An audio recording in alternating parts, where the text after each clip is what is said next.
వాట్సాప్లో. 110వ కీర్తన అందరం కలిసి ఒకేసారి చదువుకుందాం దేవుడి వాక్యాన్ని. 1 2 3 గో. ప్రభువు నా ప్రభువుతో సెలవిచ్చిన వాక్కు, నేను నీ శత్రువులను నీ పాదములకు పీఠముగా చేయు వరకు నా కుడి పార్శ్వమున కూర్చుండుము. యెహోవా నీ పరిపాలన దండమును సియోనులో నుండి సాగజేయుచున్నాడు. నీ శత్రువుల మధ్యను నీవు పరిపాలన చేయుము. యుద్ధ సన్నాహ దినమున నీ ప్రజలు ఇష్టపూర్వకముగా వచ్చెదరు.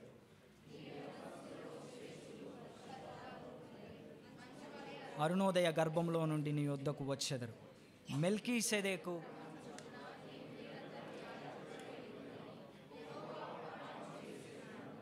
ఆయన మాట తప్పని వాడు.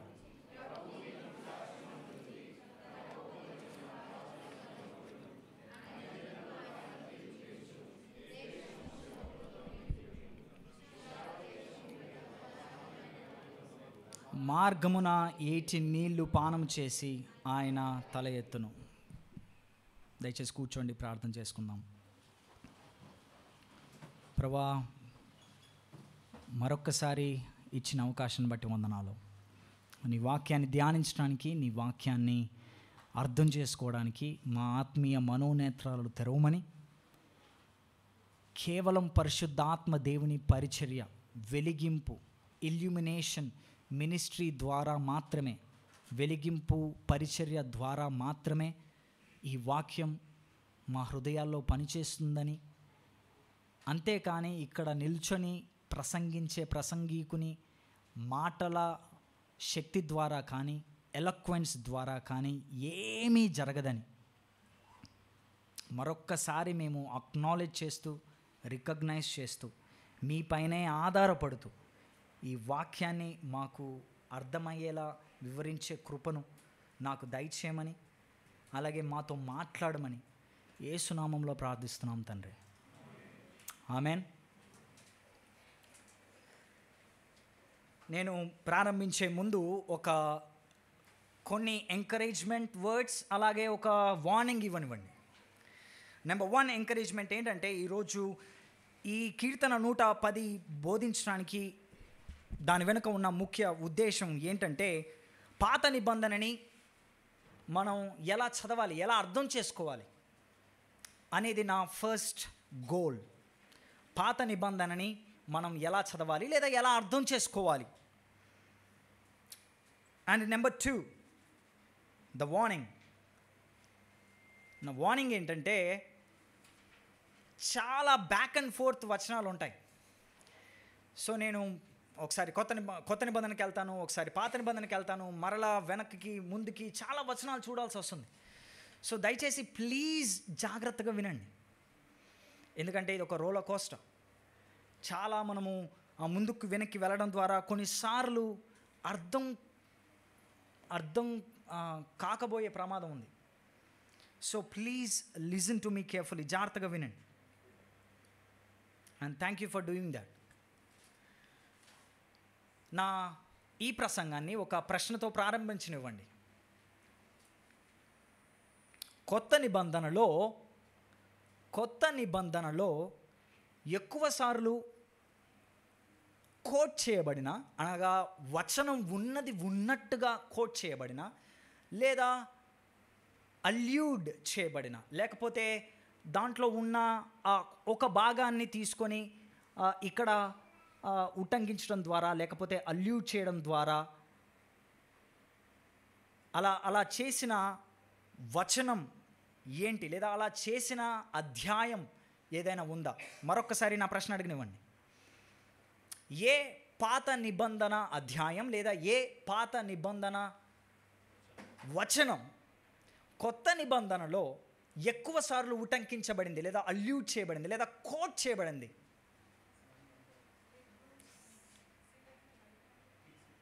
ఓకే, ఆల్రెడీ నేను ఏదైతే చెప్పబోతున్నానో అది మీకు చెప్పేశాను కాబట్టి బహుశా చెప్పేయచ్చు కీర్తన 110 అని చెప్పి. ఎగ్జాక్ట్లీ కీర్తన 110. కానీ ఏ వచనం? అదిగో ఆల్రెడీ ఇచ్చేశారు.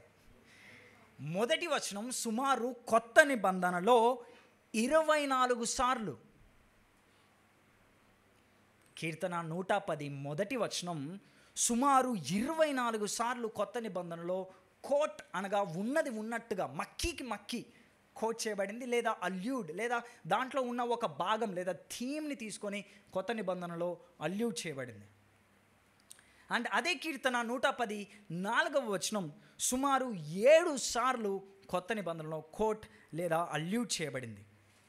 అంటే దీన్ని బట్టి మనం ఒక విషయాన్ని బాగా అర్థం చేసుకోవచ్చు. ఏంటంటే కీర్తన 110 అనేది చాలా ప్రాముఖ్యమైన కీర్తన, చాలా ఇంపార్టెంట్ కీర్తన. బైబిల్ రాసిన కొత్త నిబంధన రాసిన రచయితలకు ఈ కీర్తన 110 అనేది చాలా ప్రాముఖ్యమైన కీర్తన. అందుకే ఆథర్ బ్రూస్ వాల్ట్కే ఆయన the Psalms as a Christian lament అనే పుస్తకాన్ని, అద్భుతమైన పుస్తకాన్ని రాసిన ఒక థియలాజియన్ ప్రొఫెసర్ ఆయన ఏమంటారంటే సంఘ పితరులు అనగా చర్చ్ ఫాదర్స్ మరియు అపోజల్స్ క్రైస్తవ విశ్వాసానికి కీలకమైనదిగా కీర్తన 110ని భావించారు.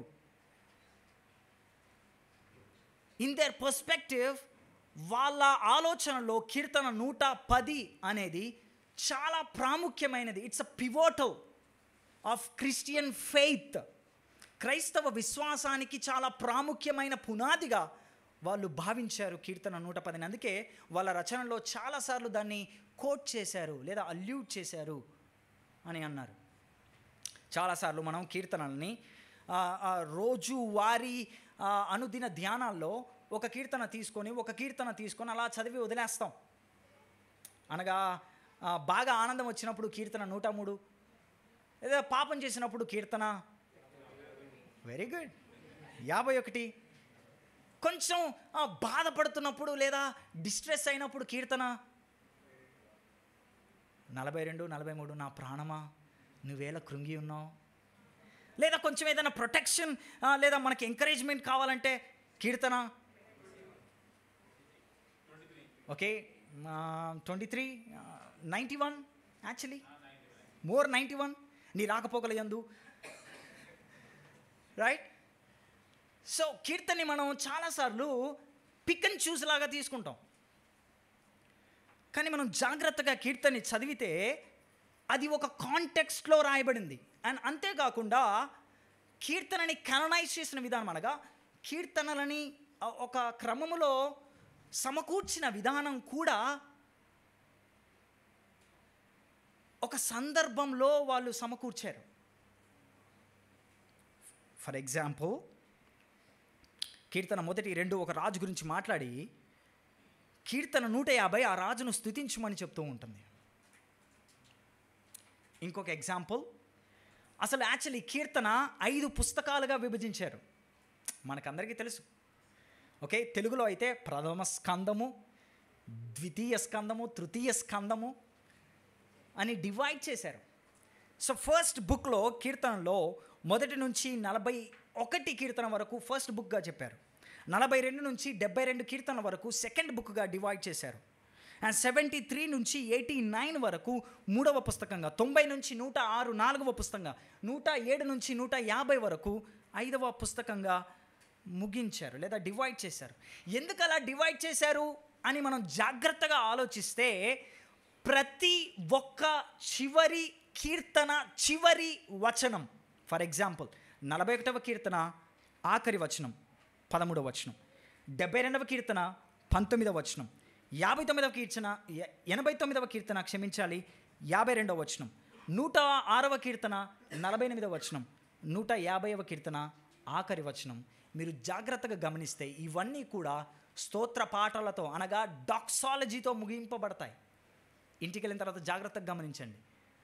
ఆ ప్రతి పుస్తకం అనగా కీర్తనలో ఉన్న 150 అధ్యాయాల్లో 5 గ్రంథాలుగా విభజించిన ప్రతి గ్రంథపు చివరి వచనం డాక్సాలజీ అనగా దేవుణ్ణి స్తుతించు అని చెప్పే స్తోత్ర పాఠం దాంట్లో ఉంటుంది. సో దాన్ని బట్టి ఈ కీర్తనల్ని 5 గ్రంథాలుగా విభజించారు అని థియలాజియన్స్ అంటారు. ఆల్ రైట్, ఇప్పుడు మన 110వ కీర్తన సందర్భం గురించి మనం ఆలోచిద్దాం రండి. సో కీర్తన 110 ముందు 107వ కీర్తన నుంచి మనం జాగ్రత్తగా ఈ 5వ పుస్తకం గురించి ఆలోచిస్తే 107వ కీర్తన ఎలా ఆరంభించబడుతుందంటే, అసలు ఈ దేవుడి యెహోవా రాజ్యములో దావీదు సంతానం లేదా దావీదు రాజ్యం ఏం చేస్తుంది? అసలు where is David's kingdom, in Yahweh's Kingdom.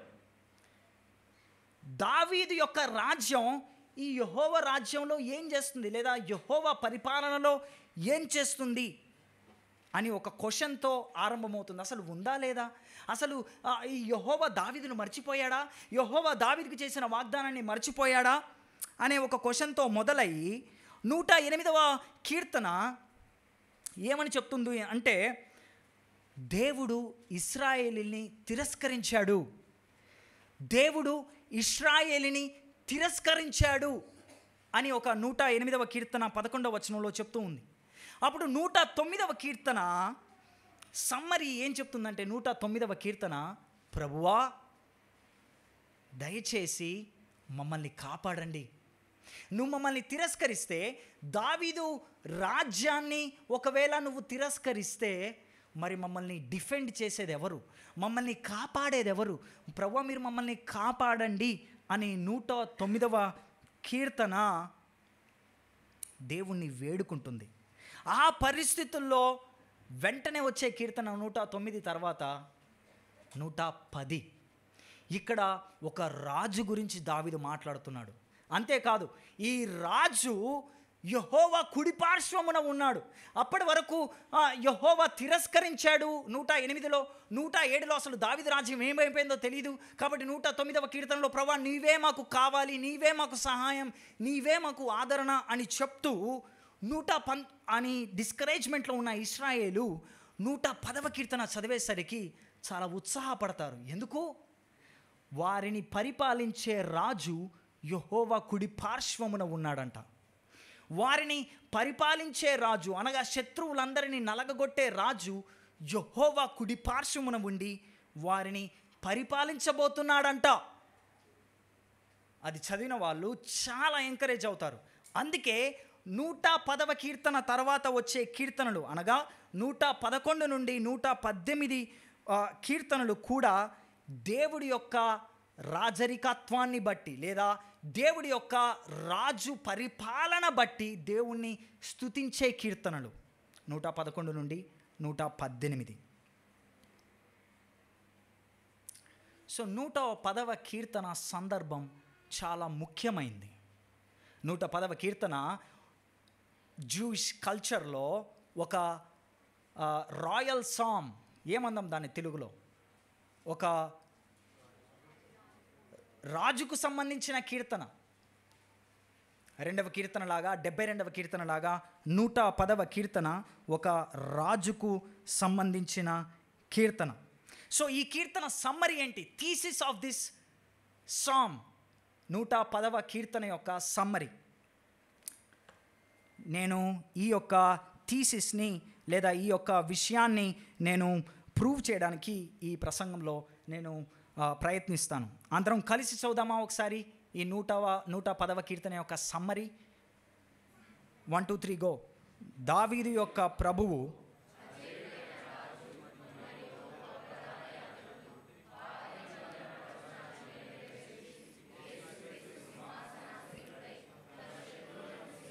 అణచివేసి తన రాజ్యాన్ని స్థాపించాడు.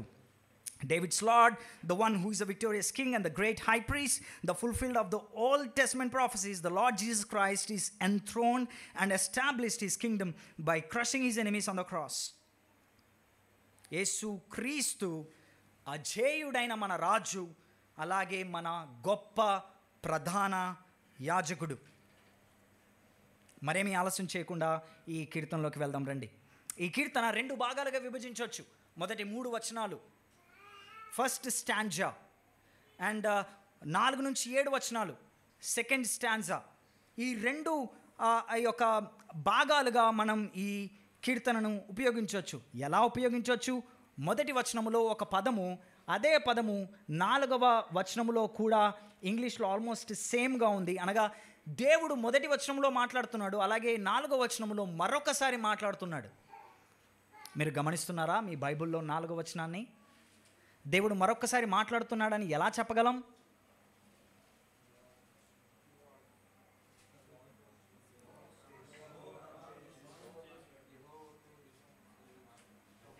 ఓకే, యెహోవా ప్రమాణం చేసి ఉన్నాడు, వెరీ గుడ్. కానీ దానికంటే ఇంకొక చిన్న అబ్జర్వేషన్ ఉంది. యాక్చువల్లీ మీరు జాగ్రత్తగా గమనిస్తే,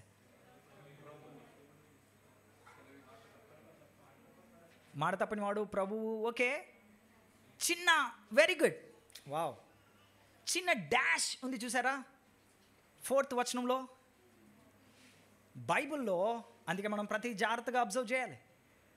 డాష్ ఉన్న తర్వాత ఒకరు మాట్లాడుతున్నట్టు. ఓకే, మీరు ఎక్కడైనా చూడండి, ఆల్మోస్ట్ ఎవ్రీవేర్.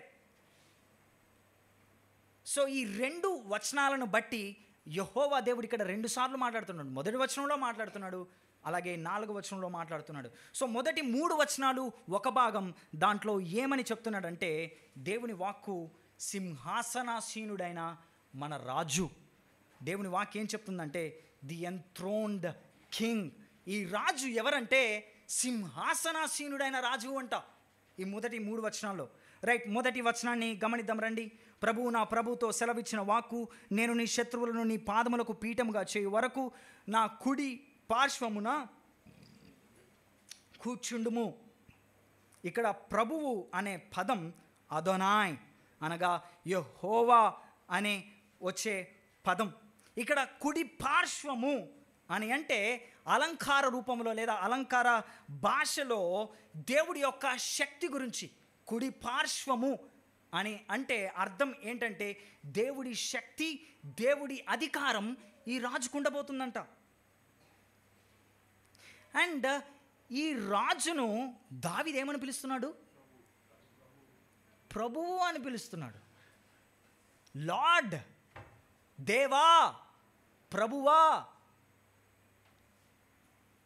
మీరు జాగ్రత్తగా గమనిస్తే, లేదా బైబిల్ చరిత్ర అంతా జాగ్రత్తగా గమనిస్తే, ఏ రాజును కూడా ఏ ఒక్కరు దేవా, ప్రభువా అని పిలవలేదు.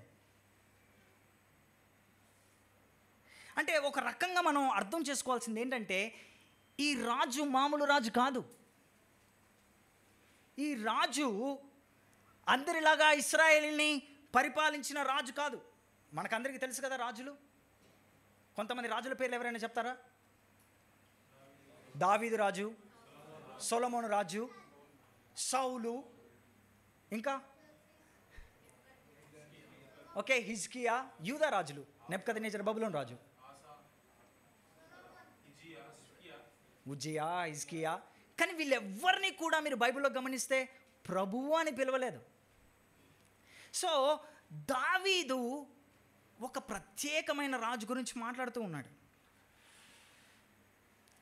అండ్ ఈ రాజు ఏమంటున్నాడంట,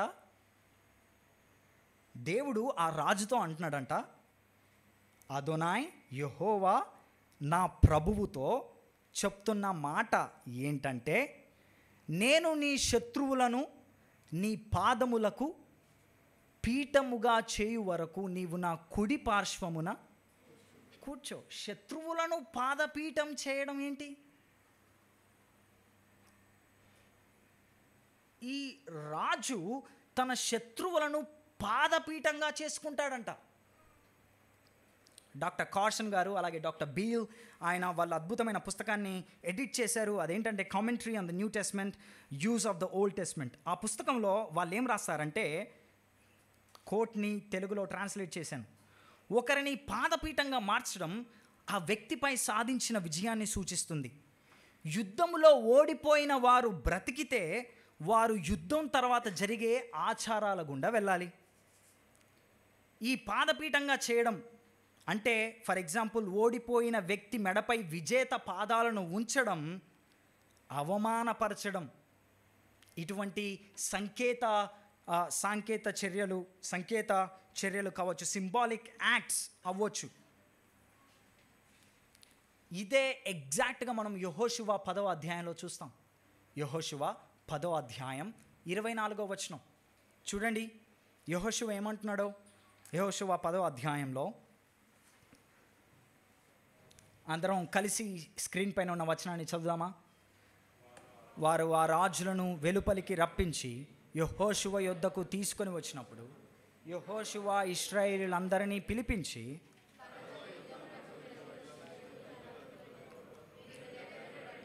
ఈ రాజుల మెడల మీద మీ పాదములు నుంచుడని చెప్పగా వారు వారి మెడల మీద తమ పాదములను ఉంచిరి.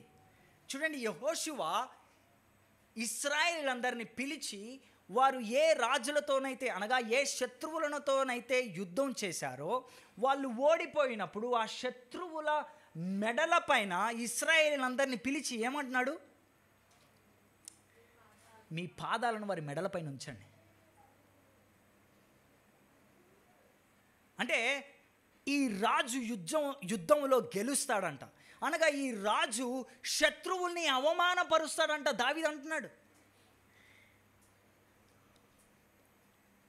అండ్ ఇన్ఫ్యాక్ట్ యెహోవా వారితో చెప్తున్నాడు, ఆ రాజుతో ఈ మాట చెప్తున్నాడు, నువ్వు పరిపాలన చేయి, నువ్వు వీళ్ళందరినీ గెలవబోతున్నావు, వీళ్ళందరినీ అనగా శత్రువులందరినీ నువ్వు అవమానపరచబోతున్నావు.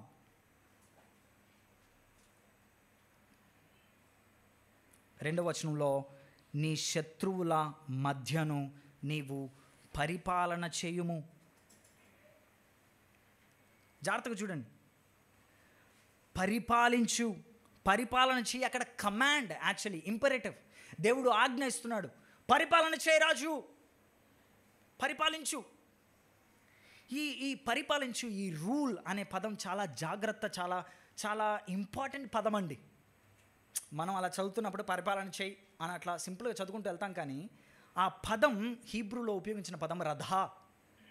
ఆ పదం సుమారు బైబిల్లో 23 సార్లు ఉపయోగించబడింది పాత నిబంధనలు. రథా అనే పదం ఫస్ట్ టైం ఎక్కడ ఉపయోగించిందో మనం చూసే ముందు ఆ పదానికి అర్థం ఏంటంటే పరిపాలించు లేదా నడిపించు, గైడ్ చేయి.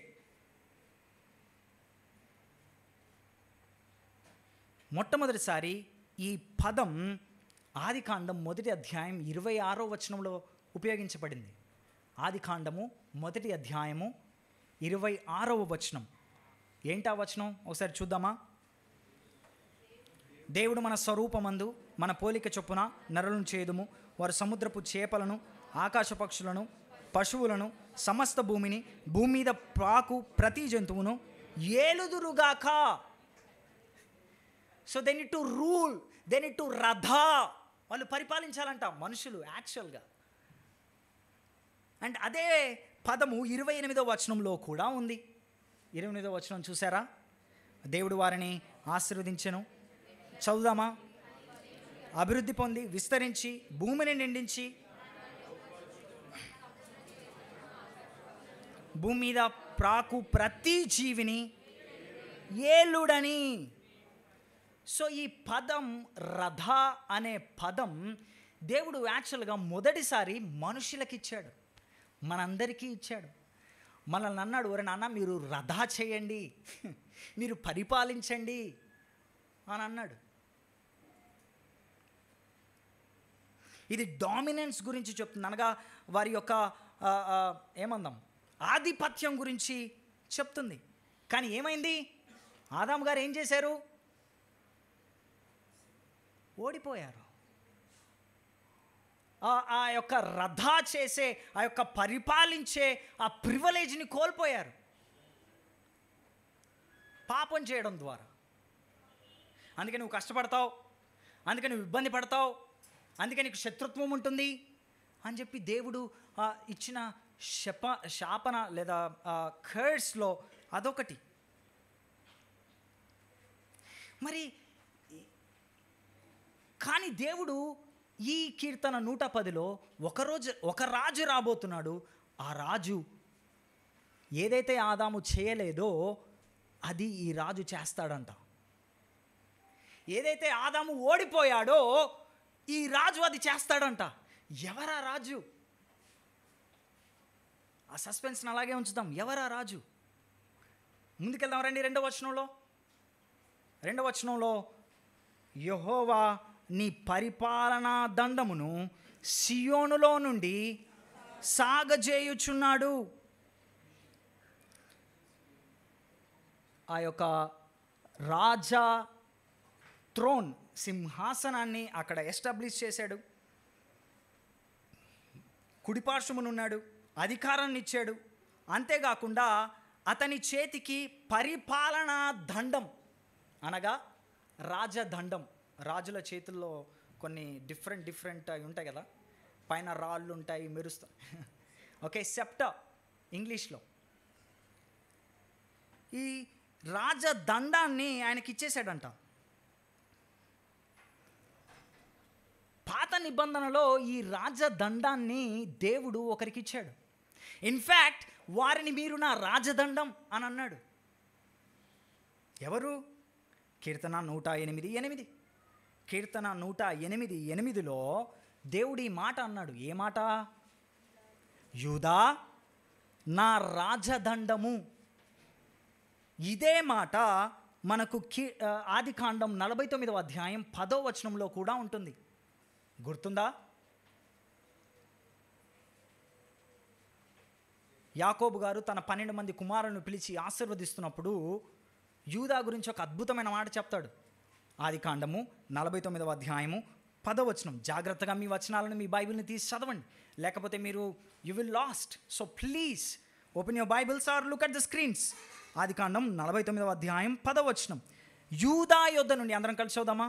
యూదా యొద్ద నుండి దండము తొలగదు, అతని కాళ్ళ మధ్య నుండి రాజదండము తొలగదు, ప్రజలు అతనికి విధేయులయుందురు. యూదాకి ఇచ్చాడంట దేవుడు. ఈ రాజదండంగా ఉండడానికి దేవుడు యూదాని పిలిచాడు, ఇశ్రాయేల్ని ఎన్నుకున్నాడు. కానీ మనకందరికీ తెలుసు, ఆదాము ఓడిపోయాడు, అలాగే ఇశ్రాయేలు కూడా ఓడిపోయింది. అందుకే కీర్తన 108లో ఇంతకుముందు మనం చదువుకున్న 8వ వచనం, దాని కింద 11వ వచనం చూస్తే కీర్తన 108:11 దేవుడు ఇశ్రాయేలుని తిరస్కరించినట్టుగా మనం చూస్తాం. అనగా ఇశ్రాయేలు కూడా అనగా యూదా కూడా ఫెయిల్ అయిపోయింది.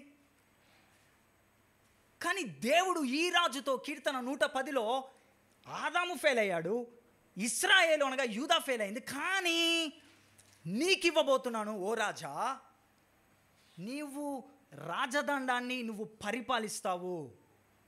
ఎవరి రాజు? ఆదాము ఫెయిల్ అయ్యాడు, ఇశ్రాయేలు ఫెయిల్ అయింది, కానీ ఈ రాజు మాత్రం చక్కగా పరిపాలిస్తాడంట.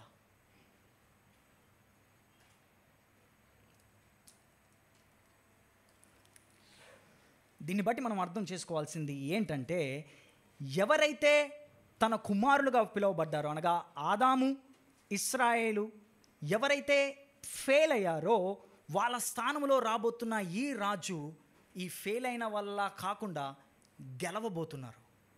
దేవుడిచ్చిన ఆజ్ఞలను ఉన్నట్టుగా పాటించబోతున్నాడు. అండ్ 2వ వచనంలో ఇచ్చిన ఆ పరిపాలన, ఆ యొక్క కమాండ్మెంట్ 3వ వచనంలో ఎఫెక్ట్ కనబడుతుంది. మనము ఫలితాన్ని చూస్తున్నాం. కీర్తన 110 3వ వచనం ఏం జరుగుతుంది అక్కడ? యుద్ధ సన్నాహ దినమున నీ ప్రజలు ఇష్టపూర్వకముగా వచ్చేదరు, నీ యవనస్తులలో. చదువుదామా?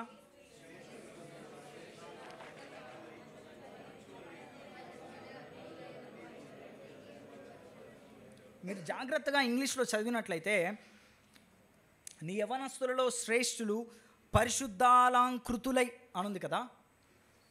అక్కడ ESV హోలీ గార్మెంట్స్ అని ఇచ్చారు.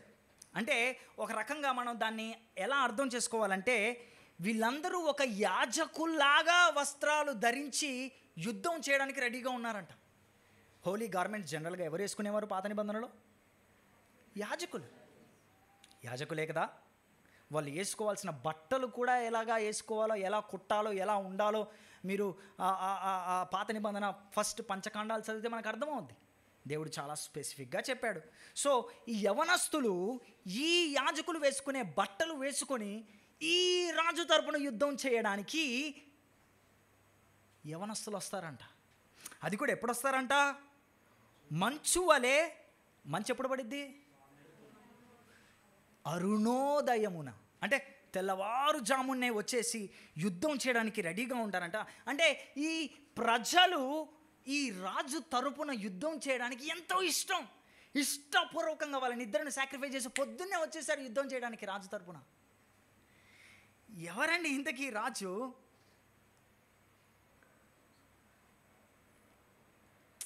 బహుశా కొంతమంది ఏమంటారంటే ఈ రాజు ఎవరో కాదు, సొలొమోను అని అంటారు.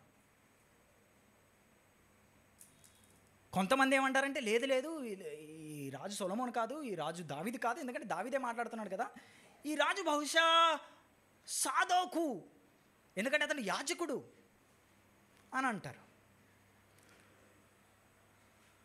కానీ దీనికి మనకు జవాబు రావాలంటే కొన్ని హెర్మెనెటికల్ ప్రిన్సిపల్స్ మనం అర్థం చేసుకోవాలి. ఏంటి ఆ వాక్య వివరణకి సంబంధించిన సూత్రాలు? ఏదైనా ఒక పాత నిబంధన వాక్యాన్ని లేదా ఏదైనా ఒక వాక్య భాగాన్ని మనం అర్థం చేసుకోవాలంటే ఈ విషయాలు మనం గమనించాలి. ఏంటి? Interpret the obscure passages in the light of clear passages. అంతగా స్పష్టంగా లేని వాక్యాలను స్పష్టంగా ఆల్రెడీ బైబిల్లో వివరించిన వాటి వెలుగులో చూసి అర్థం చేసుకోవాలి. అండ్ నెంబర్ 2, ఒకవేళ ఈ ఓల్డ్ టెస్ట్మెంట్ పాత నిబంధన గ్రంథ వచనాన్ని ఏదైనా మనం చదువుతూ ఉంటే అది ఆల్రెడీ కొత్త నిబంధనలో ఎక్కడైనా కోట్ చేశారా లేదా అనేది కూడా గమనించాలి. గమనించి వాళ్ళు ఎలా కోట్ చేశారు అనగా వాళ్ళు పాత నిబంధనను ఎలా చదివారు అనగా ఇంకొక మాటలో చెప్పాలంటే పరిశుద్ధాత్మ చేత ప్రేరేపించబడి రాసిన ఆథర్స్, బైబిల్ గ్రంథకర్తలు పాత నిబంధనను ఎలా చదివారు అనేది మనం అర్థం చేసుకోవాలి.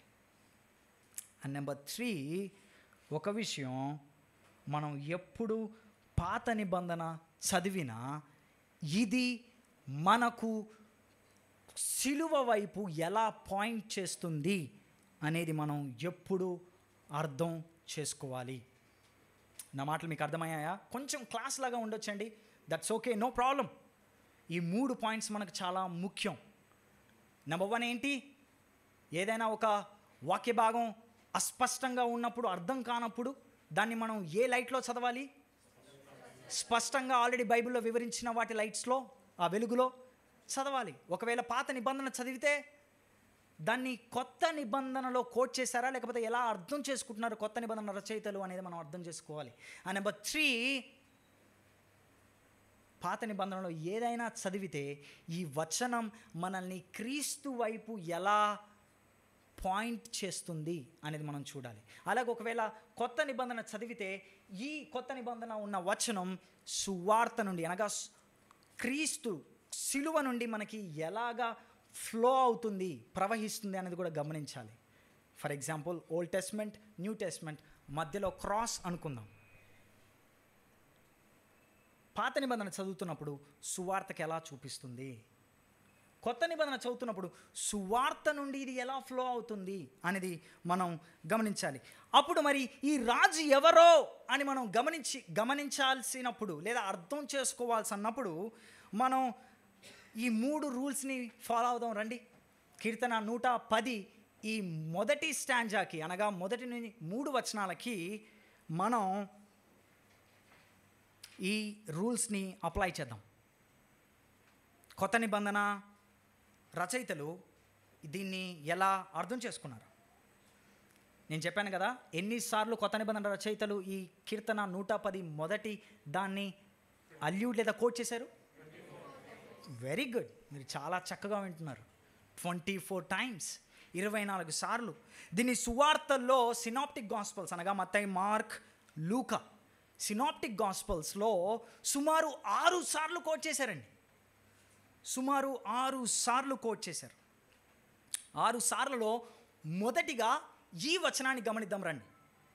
మత్తయి సువార్త 22వ అధ్యాయము 41 నుండి 46 వచనాలు. మత్తయి సువార్త 22వ అధ్యాయము 41 నుండి 46 వచనాలు ఒకసారి జాగ్రత్తగా చదువుదామా? 41 నుండి 46. ఒకప్పుడు పరిసయ్యులు కూడి ఉండగా యేసు వారిని చూచి, క్రీస్తుని గురించి మీకేమి తోచుచున్నది? ఆయన ఎవరి కుమారుడు అని అడుగగా వారు, ఆయన దావీదు కుమారుడు అని చెప్పిరి. అందుకు ఆయన, అలాగైతే ప్రభువు నా ప్రభువుతో సెలవిచ్చిన వాక్కు, నేను నీ శత్రువులను నీ పాదములకు పీఠముగా చేయు వరకు నా కుడి పార్శ్వమున కూర్చుండుము అని దావీదు ఆయనను ప్రభువని ఆత్మ వలన ఎలా చెప్పుచున్నాడు? దావీదు ఆయనను ప్రభువని చెప్పిన ఎడల ఆయన ఎలాగూ అతనికి కుమారుడగును అని అడుగగా ఎవడును మారు మాట చెప్పలేకపోయాను. ఆ దినము నుండి ఎవడు ఆయనను ప్రశ్నలు అడుగుట ఎవడును తెగింపలేదు. పరిసయ్యులు వచ్చేసారు. పరిసయ్యులు వచ్చేసి చాలా, మేము అబ్రహాం సంతానం, దావీదు సంతానం అని చాలా గొప్పగా చెప్పేసుకుంటూ ఆనందపడిపోతున్నారు. వాళ్ళకి ప్రశ్నించాడు యేసయ్య, మరి క్రీస్తు ఎవరు? క్రైస్ట్ మెస్సియా ఎవరు అనుకుంటున్నారు మీరు?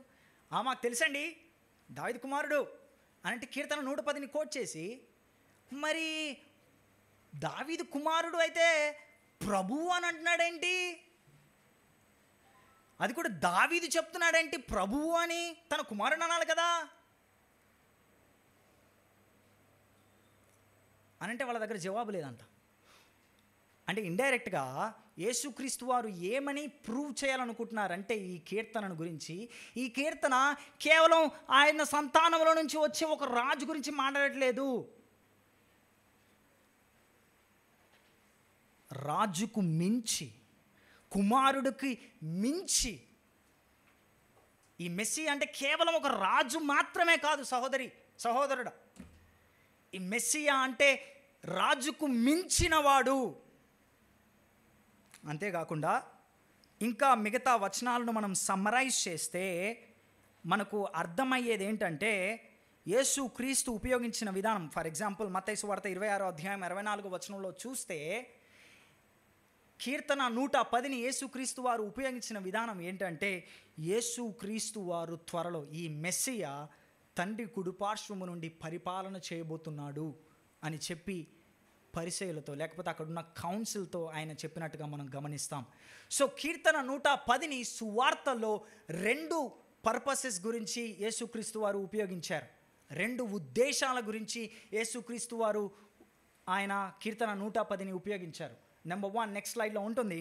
నెంబర్ 1, ఆయన మెస్సియా కేవలం దావీదు సంతానముకు మించి, అలా కేవలం దావీదు సంతానం, దావీదు కుమారుడు మాత్రమే కాదు, అంతకు మించి ఆయన ప్రభువు అని చెప్తూ ఉన్నాడు. అంతేకాకుండా ఆయన రాబోయే త్వరలో, తొందరలో, అనగా ఆయన మరణం తర్వాత ఆయన సింహాసనాసీనుడైపోయి ఆయన పరలోకమునకు ఎక్కిపోయి తండ్రి కుడి పార్శ్వము నుండి పరిపాలన చేయబోతున్నాడు అని యేసుక్రీస్తు వారు సువార్తలో చెప్పాడు. శిష్యులకి మాటలు చాలా చక్కగా అర్థమయ్యాయి. అందుకే పేతురు తన ప్రసంగంలో అపోస్తలుల కార్యం 2వ అధ్యాయం 35వ వచనంలో కీర్తనలు 110ని ఉటంకిస్తూ ఇలా ప్రశ్నిస్తున్నాడు. నేను నీ శత్రువులను నీ పాదముల క్రింద పాదపీఠముగా ఉంచు వరకు నీవు నా కుడిపార్శ్వమున కూర్చుండమని ప్రభువు నా ప్రభువుతో చెప్పాను. ఈ పదాన్ని ఉపయోగించడం ద్వారా పేతురు లేదా అపోస్తులు ఏం చెప్పాలని ప్రయత్నిస్తున్నారంటే, ఆయనకు అధికారం ఉంది. ఈయన కేవలం మీరు చంపేసిన ఒక మామూలు మనిషి మాత్రమే కాదు, ఈయన అధికారి, ఈయన రాజు. అదే పేతురు 1 పేతురు 3వ అధ్యాయం 22వ వచనంలో కీర్తన 110ని ఉటంకిస్తూ కోట్ చేస్తూ చూడండి ఏమంటున్నాడో. 1 పేతురు 3వ అధ్యాయం 22వ వచనం చదువుదామా ఒకసారి. ఆయన పరలోకమునకు వెళ్ళి దూతల మీదను అధికారుల మీదను శక్తుల మీదను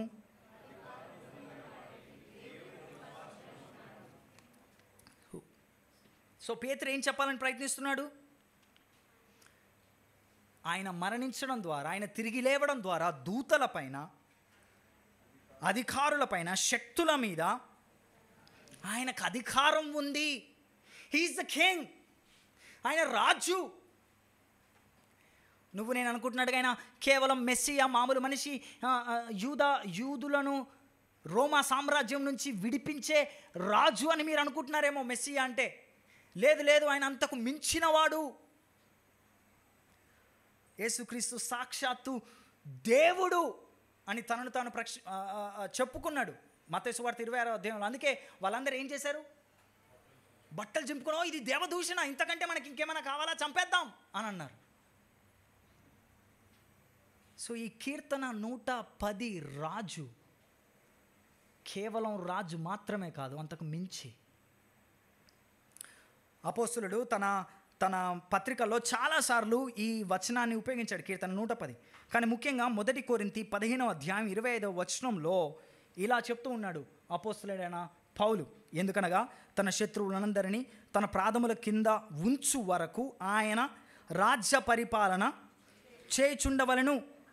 సో ప్రస్తుతం ఆయన పరిపాలన చేస్తున్నాడు అని వివరించడానికి పౌలు ఉపయోగించిన కీర్తనే ఈ 110వ కీర్తన 1 కొరింథీ 15వ అధ్యాయంలో ఉపయోగిస్తున్నాడు.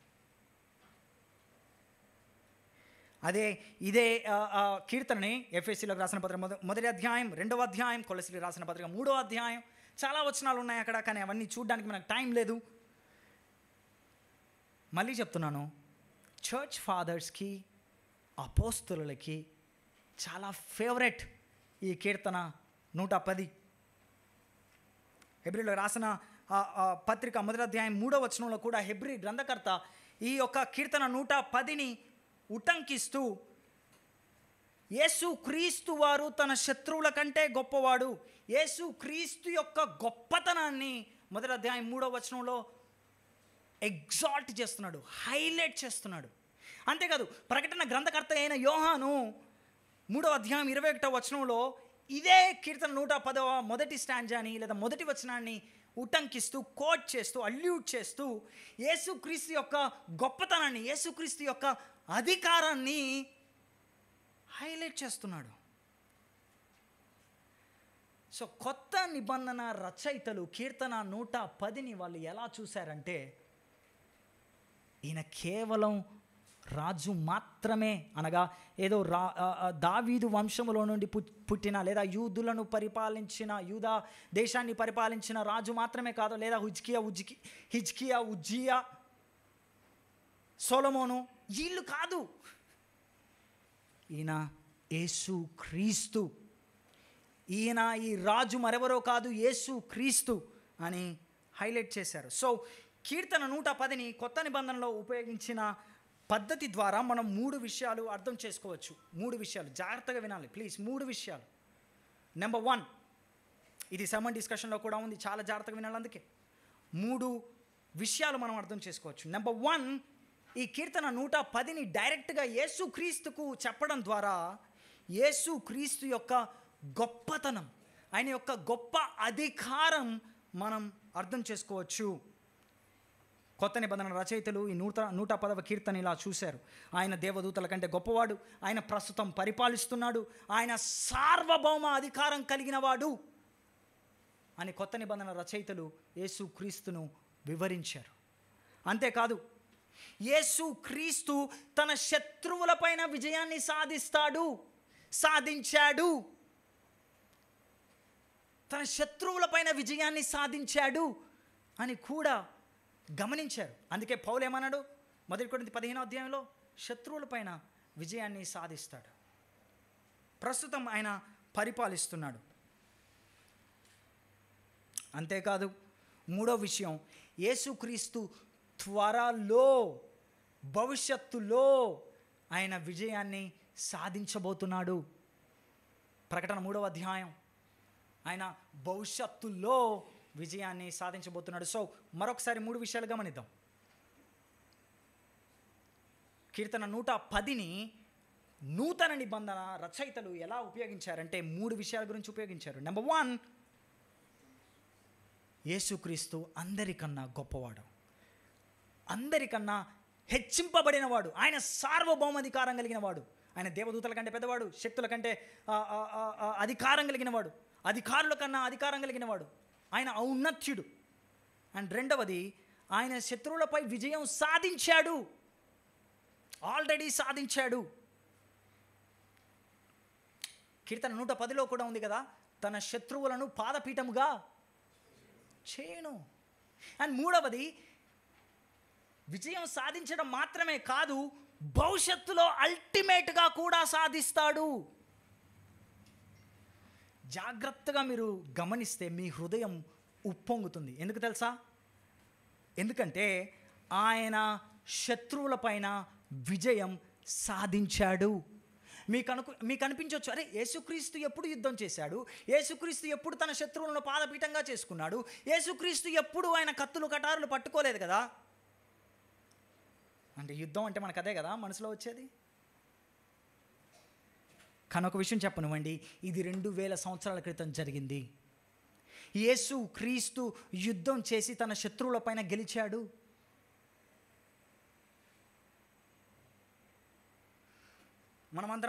మనమందరం పాపాలు చేసాం, పాపం చేసి పాపానికి దాసులమైపోయాం, బానిసలమైపోయాం.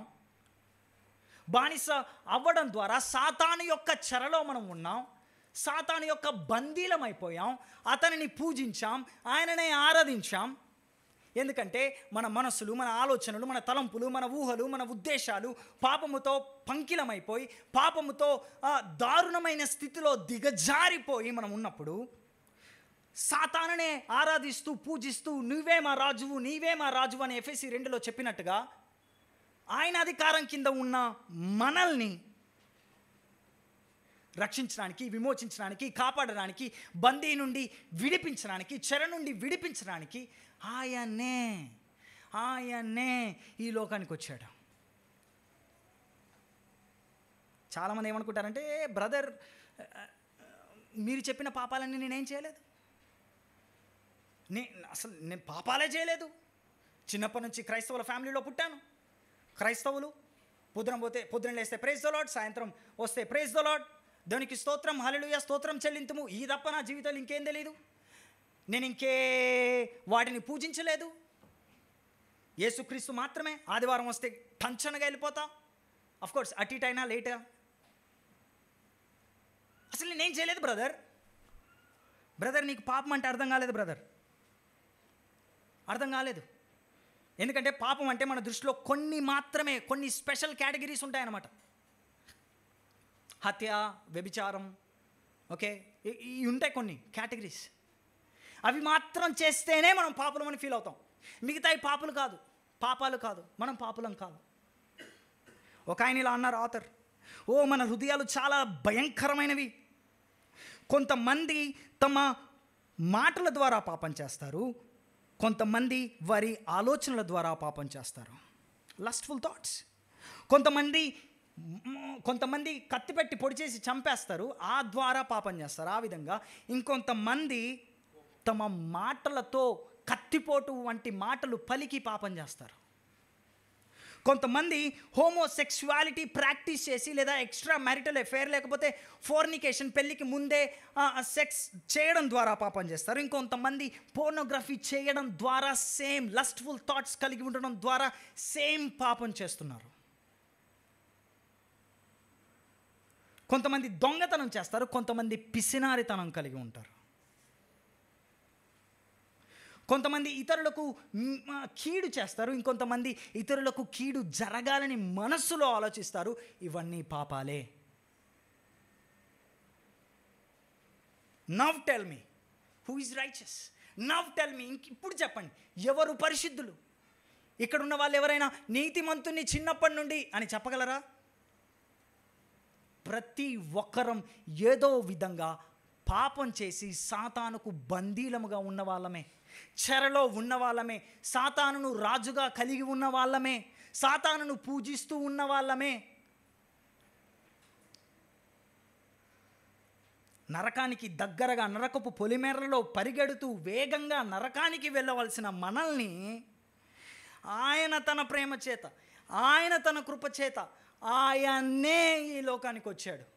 యేసు క్రీస్తు వారు మనిషిగా పుట్టి, మనిషిగా జీవించి, నాలో ఏదైనా పాపం ఉందా అని అందరినీ ప్రశ్నించి సవాలు చేసి, నువ్వు నేను ఏ జీవితాన్ని అయితే జీవించలేకపోయామో, నువ్వు నేను ఏ విషయాల్లోనైతే ఫెయిల్ అయిపోయామో, ఆయన ఆ విషయాల్లో విజయాన్ని సాధించి ఆయన మనల్ని విడిపించడానికి మన పాపములకు బదులుగా ఆయన సిలువలో మరణించాడు. అందుకే డిఏ కార్సన్ గారు ఇలా అన్నారు, ఒకవేళ మనిషి యొక్క ప్రధాన అవసరత ఆర్థిక సమస్యలే అయితే దేవుడు బహుశా ఆర్థికవేత్తను పంపించి ఉండేవాడు. ఒకవేళ మనుషుల యొక్క ప్రధాన సమస్య ఎంటర్టైన్మెంట్ అయితే బహుశా దేవుడు ఒక కమేడియన్ని లేకపోతే ఒక మంచి ఆర్టిస్ట్ని పంపించి ఉండేవాడు. ఒకవేళ మనుషుల ప్రధాన సమస్య పొలిటికల్ ఇన్స్టెబిలిటీ, రాజకీయం అయితే దేవుడు ఒక మంచి పొలిటీషియన్ని పంపించి ఉండేవాడు. మనుషుల ప్రధాన సమస్య ఒకవేళ ఆరోగ్యం అయితే దేవుడు ఒక మంచి డాక్టర్ని పంపించి ఉండేవాడు. కానీ మనిషి యొక్క ప్రధాన సమస్య పాపము, దేవుడి నుంచి దూరం అయిపోయాం కాబట్టి, దేవుడికి దూరం అయిపోయి మనము పాపము సాతాను బందీలం అయిపోయాం కాబట్టి దేవుడు తన కుమారుని అనగా దేవుణ్ణే ఈ లోకానికి పంపించడం ద్వారా మనల్ని విడిపించడానికి ఆయన ఈ లోకానికి దిగి వచ్చాడు. అదే అద్భుతమైన సువార్త.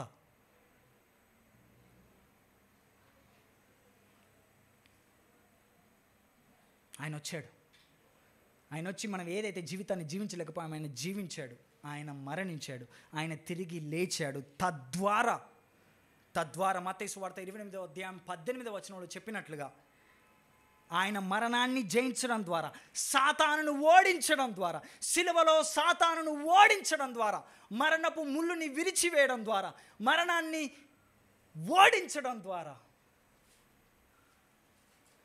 ఆయనకు సమస్త అధికారం ఇవ్వబడింది. అందుకే మత్తయి సువార్త 28వ అధ్యాయం ఆయన ఆరోహణం అయ్యేటప్పుడు చెప్పే మాటలు చూడండి. యేసు శిష్యుల దగ్గరికి వచ్చి లేదా వారి యొద్దకు వచ్చి, పరలోకమందును భూమి మీదను నాకు సర్వాధికారం ఇవ్వబడి ఉన్నది. He has all the authority. ప్రకటన 19వ అధ్యాయంలో ఆయన రాజులకు రాజు, ప్రభువులకు ప్రభువు అని చెప్పబడ్డాడు. అంతేకాదు ఒకానొక రోజు ఆయన కొత్త ఆకాశం కొత్త భూమిలో రాజుగా మనలందరినీ పరిపాలించబోతున్నాడు. బ్రదర్స్ అండ్ సిస్టర్స్, అది భవిష్యత్తులో జరగబోతుంది. కానీ ఒక విషయం గుర్తుపెట్టుకోండి, ఆల్రెడీ అది జరిగిపోయింది సిలువలో. బైబిల్లో ఇది ఒకటి ఉంటుంది, టెన్షన్ ఉంటుంది, already but not yet. Yes, సిలువలో ఆయన ఆల్రెడీ సాతాను పైన విజయాన్ని సాధించాడు, శత్రువులని తన పాదపీఠములుగా ఉంచుకున్నాడు. కానీ ఇంకొక విషయం, అది భవిష్యత్తులో కంప్లీట్గా కూడా జరగబోతుంది. అందుకే నేను 3 విషయాలు చెప్పాను: supremacy of Christ, Jesus' victory over his enemies, and final one, Jesus' ultimate victory in future. అందుకే 1 కొరింథీ 15వ అధ్యాయంలో యేసు క్రీస్తు ఏమంటున్నాడంటే, పౌలు ఏమంటున్నాడంటే, నీ శత్రువులను, ఒకసారి ఆ వచనం చూద్దామా, 1 కొరింథీ 15, తన శత్రువులందరినీ తన పాదముల క్రింద ఉంచు వరకు, అంటే కంప్లీట్గా ఉంచే వరకు ఆయన రాజ్య పరిపాలన చేయుచుండవలెను. అంటే ఆయన ఆల్రెడీ ప్రజెంట్ పరిపాలన చేస్తున్నాడు, కానీ కంప్లీట్గా తన శత్రువులను పాదపీఠముగా ఉంచే వరకు కూడా పరిపాలన చేయాలి. అండ్ యాక్చువల్లీ రోమన్స్ 16వ అధ్యాయంలో కూడా ఇంకొక మాట కూడా ఉంటుంది, మీరు సాతానును శీఘ్రముగా తొక్కుదురు. ఫ్యూచర్లో డెఫినెట్గా. So my friends dear believers, మిమ్మల్ని ఈ ప్రశ్న అడగనివ్వండి, మీకు ఈ సత్యం అర్థమైందా? ఆయన ఆల్రెడీ సిలువలో సాతానును జయించాడు, రాజుగా ఉన్నాడు, మనల్ని ప్రస్తుతం పరిపాలిస్తున్నాడు, భవిష్యత్తులో సాతానును సమూలంగా నాశనం చేసి ఆయన కొత్త ఆకాశం కొత్త భూమిలో మనల్ని పరిపాలించబోతున్నాడు. ఈ సత్యం నువ్వు నమ్మితే, ఆయన ఆల్రెడీ సిలువలో విజయం సాధించాడని నువ్వు నమ్మితే, ప్రస్తుతం ఆయన నీ రాజా, ఆయన నీ జీవితం పైన రాజుగా ఉన్నాడా? నీ జీవితం పైన ఆయనను రాజుగా నువ్వు ఫీల్ అవుతున్నావా? లేదా నువ్వు రికగ్నైజ్ చేస్తున్నావా? నువ్వు అక్నాలెడ్జ్ చేస్తున్నావా? బహుశా నీలో నాలో ఉన్న కామన్ థింగ్ ఏంటంటే, yes Jesus is my Lord. ఓ పాటలు మస్తు పాడతాం మనం, Jesus is my king, Jesus is Lord, Jesus is my everything. But మన లైఫ్స్ అట్లా మాట్లాడుతున్నాయా? యేసు క్రీస్తు నా రాజు, అని మన జీవితాలు మాట్లాడుతున్నాయా? నీ యొక్క కోరికలు, నీ యొక్క ఆలోచనలు, నీ యొక్క గోల్స్, నీ యొక్క ఎయిమ్స్ యేసుక్రీస్తు నీ రాజా కాదా అని చెప్తాయి. నీ యొక్క ప్రాధాన్యతలు యేసుక్రీస్తు ఇప్పుడు నీ రాజా కాదా చెప్తాయి. నీ యొక్క సీక్రెట్ యూసేజ్ ఆఫ్ ఇంటర్నెట్ యేసుక్రీస్తు నీ రాజా కాదా అని చెప్తాయి. నీ టఫ్ టైమ్స్లో నిజంగా నువ్వు ప్రవర్తించే లేకపోతే రెస్పాండ్ అయ్యే విధానం యేసుక్రీస్తు నీ రాజా కాదా చెప్తాయి. దేవుని వాక్యం పట్ల నీ ప్రేమ, ఆయనతో గడపాలన్న ఆశ యేసుక్రీస్తు నీ రాజా కాదా చెప్తాయి. చర్చ్ పట్ల నీ ప్రేమ, చర్చ్ యాక్టివిటీస్ పట్ల, మినిస్ట్రీస్ పట్ల నీ ఆశ, ప్రేమ యేసుక్రీస్తు నీ రాజా కాదా తెలియజేస్తాయి. రీసెంట్ పాలిటిక్స్లో విజయం పొందినప్పుడు లేదా అపజయం పొందినప్పుడు నువ్వు రెస్పాండ్ అయ్యే విధానం యేసుక్రీస్తు నీ రాజా కాదా చెప్తాయి. ఎస్ మావాడు గెలిచాడు లేదా మావాడు ఓడిపోయాడు అని బాధపడి, దుఃఖపడి, నిద్రలు కరువైపోయి, గుండెపోట్లు వచ్చేసి, అన్నం తినడం మానేసి, అయ్యో నా దేశానికి ఏదో అయిపోతుంది అని నిద్రాహారాలు మానేసి, రాష్ట్రం ఏమైపోద్దో అని తలకిందులైపోయి దుఃఖపడిపోయి ఉంటే యేసుక్రీస్తు నిజంగా ఆయన పరిపాలిస్తున్నాడు అన్న కాన్సెప్ట్ నీకు, అన్న సత్యం, అన్న బైబుల్ సత్యం నీకు అర్థం అయ్యిందో కాలేదో నేను ఆలోచిస్తాను. ఒకవేళ నువ్వు డిసప్పాయింట్ అయిపోతే, లేదా ఒకవేళ ఓవర్ జాయ్స్ అయినా కూడా. I was examining my heart. నా ఓన్ హార్ట్ని నేను ఎగ్జామిన్ చేసుకున్నాను గత వారం. I'm failing. కొన్నిసార్లు ఓవర్ జాయ్స్ అనుకున్నా, కొన్నిసార్లు దుఃఖపడిపోయా. Brothers and sisters, we struggle, we fail. I fail, I struggle. నేను పెద్ద సూపర్ మ్యాన్ లాగా ఇక్కడ మాట్లాడట్లేదు. యేసుక్రీస్తు మన రాజా.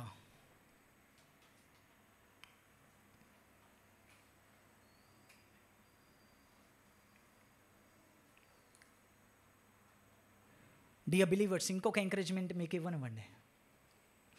మన ఫేవరెట్ పార్టీ గెలిచినా గెలవకపోయినా, మన ఫేవరెట్ క్రికెట్ టీం గెలిచినా గెలవకపోయినా, లేకపోతే మన ఫేవరెట్ ఏది గెలిచినా గెలవకపోయినా, యేసుక్రీస్తు ఒకానొక రోజు గెలవబోతున్నాడు. ఎందుకు? ఆయన ఆల్రెడీ గెలిచాడు కాబట్టి. ఆయన ఆల్రెడీ గెలిచాడు కాబట్టి. ఈ సత్యం నీ హృదయపు లోతుల్లోకి వెళితే నువ్వు షేక్ అవ్వవు. స్టాక్ మార్కెట్ ఇట్లా కింద జుమ్మని ఇట్లా పడిపోయిన ఒకటే దెబ్బకి గుండెల పోట్లు రావు. Because he is ruling. ఆయన మన రాజు, ఆయన మనల్ని పరిపాలిస్తున్నాడు, ఆయనే మన సర్వం.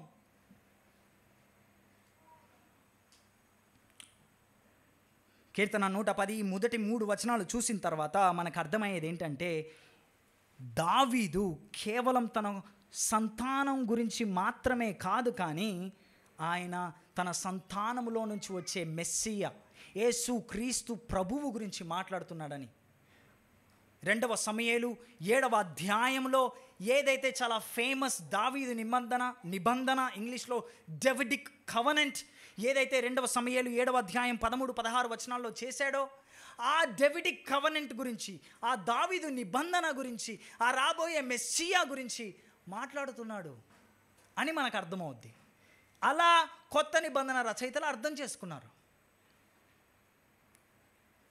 అతని రాజసింహాసనమును నేను నిత్యముగా స్థిరపరచెదను, నీ మట్టుకు నీ సంతానము నీ రాజ్యము నిత్యము స్థిరమగును, నీ సింహాసనము నిత్యము స్థిరపరచబడును అనేను. దేవుడు దావీదుతో చేసిన నిబంధన ఇది. ఈ నిబంధన నుంచి వచ్చే రాజు గురించి మాట్లాడుతున్నాడు అని వాళ్ళకు అర్థమైంది. నూతన నిబంధన రచయితలకు, అలాగే ఇప్పుడు మనం కూడా అలాగే అర్థం చేసుకోవాలి. ఆల్ రైట్, 4 నుంచి 7 వచనాలు రెండవ భాగం ఈ కీర్తనలో ఇంకొక విషయం గురించి మాట్లాడుతూ ఉంది. ఏంటి అది? దేవుని వాక్కు లేదా దేవుని ప్రమాణం, ఓత్ ఆఫ్ గాడ్. ఏంటంట? ఈ రాజు ప్రధాన యాజకుడు అంట. సడన్గా టాపిక్ డైవర్ట్ అయిపోయినట్టు కదా. రాజు రాజు రాజు రాజు అని చెప్పి మళ్ళీ 4వ వచనంలో మెల్కీసెదెకు క్రమము చొప్పున నీవు నిరంతరము రాజు అన్నావు, ఒకేసారి అర్థమైంది. మధ్యలో యాజకుడేంటి? క్రమంలో చదివితే అక్కడ మనం కొంచెం డిస్కనెక్ట్ ఫీల్ అవుతాం. అసలు ఎవరి గురించి మాట్లాడుతున్నాడు ఈ దావీదు?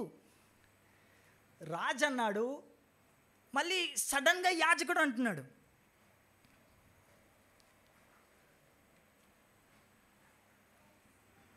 నాలుగవ వచనం ఒకసారి చదువుదామా?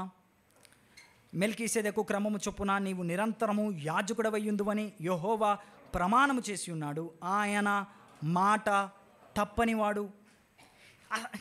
ఓకే, అంత బాగానే ఉంది. ఈ మెల్కీసెదెకు ఎవరు అసలు? ఆదికాండం 14వ అధ్యాయంలో తప్ప మళ్ళీ ఇంకెప్పుడు కనబడిన ఈ మెల్కీసెదెకు ఎవరు? ఆదికాండం 14వ అధ్యాయం 18వ వచనం.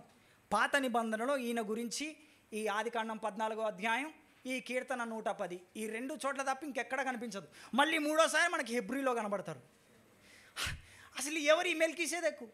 ఆయన క్రమం చొప్పున ఈ రాబోయే రాజు ప్రధాన యాజకుడు అవ్వడం ఏంటి, లేదా యాజకుడు అవ్వడం ఏంటి? సరే, ఫస్ట్ ఎవరో ఈ మెల్కీసెదెకు చూద్దాం రండి. ఆదికాండం 14వ అధ్యాయం 18వ వచనం. షాలేము రాజు అయిన మెల్కీసెదెకు రొట్టెను ద్రాక్షారసమును తీసుకుని వచ్చాను. అతడు సర్వోన్నతుడు దేవునికి యాజకుడు. ఆయన రాజంట ప్లస్ యాజకుడంట ఈ మెల్కీసెదెకు.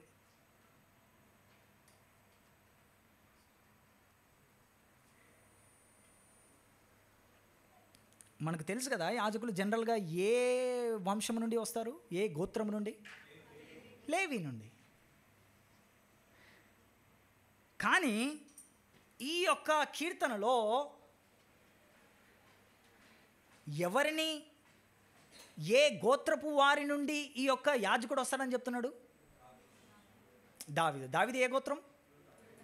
యూదా. అంటే మన ఫాలసీ బహుశా దావీదుకి తెలీదా మరి? లేవి వంశం నుండి రావాలి కదా, సడన్గా యూదా వంశం నుంచి యాజకుడు రావడం ఏంటి? దట్టు అసలు ఈ యొక్క మెల్కీసెదెకు క్రమం ఏంది? క్రమం, ఆర్డర్. ఇది మనం అర్థం చేసుకోవాలంటే మరలా మన ప్రిన్సిపల్స్కి వెళ్ళాలి. అస్పష్టంగా ఉన్న వాక్యాన్ని అర్థం చేసుకోవడానికి స్పష్టమైన వాక్యపు వెలుగుల్లో అస్పష్టమైన వాక్యాలను చూడాలి. అలాగే ఆ పాత నిబంధన ఏ వచనాన్ని అర్థం చేసుకోవడానికి మనం కొత్త నిబంధన ఎలా దాన్ని వివరించిందో, కోట్ చేయబడిందో లేదో మనం చూడాలి. సో ఈ వచనాన్ని, అనగా 4వ వచనాన్ని, లేదా ముఖ్యంగా మెల్కీసెదెకు గురించి సంబంధించిన వచనాలని హీబ్రూ గ్రంథకర్త ఇలా రాస్తున్నాడు. 7వ అధ్యాయం మొదటి 2 వచనాలు. హీబ్రూ గ్రంథకర్త ఇలా రాస్తున్నాడు: మెల్కీసెదెకు వంటి ప్రధాన యాజకుడైన క్రీస్తు రాజులను సంహారము చేసి తిరిగి వచ్చుచున్న అబ్రహామును ఎవడు కలుసుకొని అతనిని ఆశీర్వదించెనో, ఎవనికి అబ్రహాము అన్నిటిలో 10వ వంతు ఇచ్చెనో, ఆ షాలేము రాజును మహోన్నతుడగు దేవుని యాజకుడైన మెల్కీసెదెకు నిరంతరము యాజకుడుగా ఉండెను. 2వ వచనం అందరం కలిసి చదువుదామా? అతని పేరుకు మొదట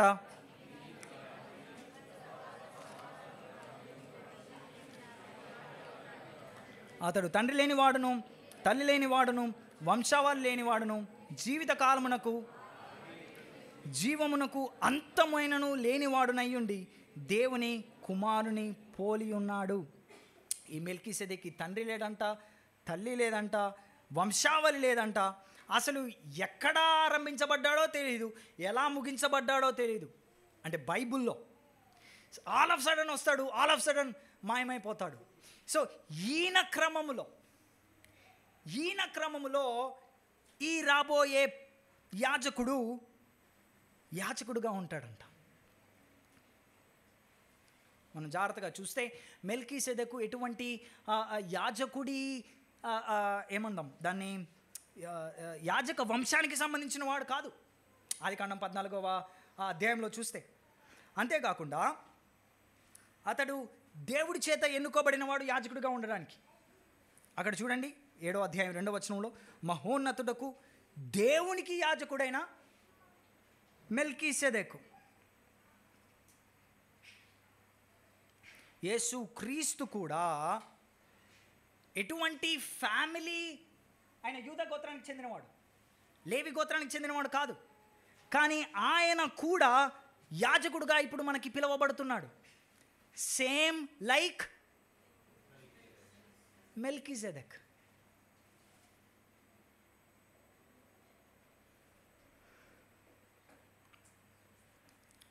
అండ్ 5-6 వచనాలు చూస్తే ఇంకొక పాయింట్ కూడా ఉంటుంది,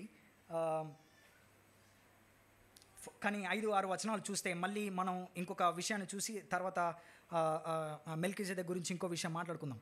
కానీ 5-6 వచనాలు మళ్ళీ చదవండి ఒకసారి, చదువుదాం అందరం కలిసి. ప్రభువుని కుడి పార్శ్వమందుండి తన కోపదినమున రాజులను నలగగొట్టును, అన్యజనులకు ఆయన తీర్పు తీర్చును, దేశము శవములతో